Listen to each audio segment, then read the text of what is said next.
My grandmother's village assigns every child a future spouse at birth. In my grandmother's village, your life is decided before you take your first breath. They don't call it forced. They call it alignment. The moment a child is born, the village elders gather in the courtyard with a ledger older than the houses themselves. 2 names are written side by side in thick black ink, one newborn, one future spouse. The book is kept in a wooden chest in the temple hall, wrapped in cloth like something sacred. Growing up, I thought it was romantic in a strange, old-fashioned way. You'll never be alone, my grandmother used to tell me, brushing my hair with slow, deliberate strokes. The village makes sure of that. Everyone accepted it.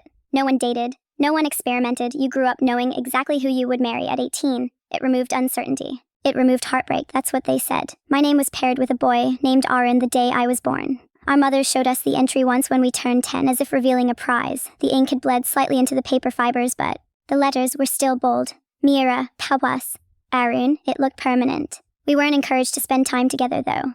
That was considered tempting fate. We were to grow separately, pure and unshaped by outside influence, so that when the wedding day came, the joining would feel ordained rather than chosen. When I was 13, I asked my grandmother what happened if someone didn't want their assigned spouse. She stopped combing my hair.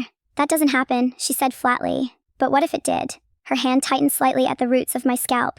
The book is never wrong. I didn't ask again. Aaron was quiet in school. He avoided looking at me, which was normal. Most assigned pairs behave like strangers. Still, I noticed small things about him. How he chewed the inside of his cheek when nervous, how his leg bounced under his desk. At 16, he started missing school. People said he was sick.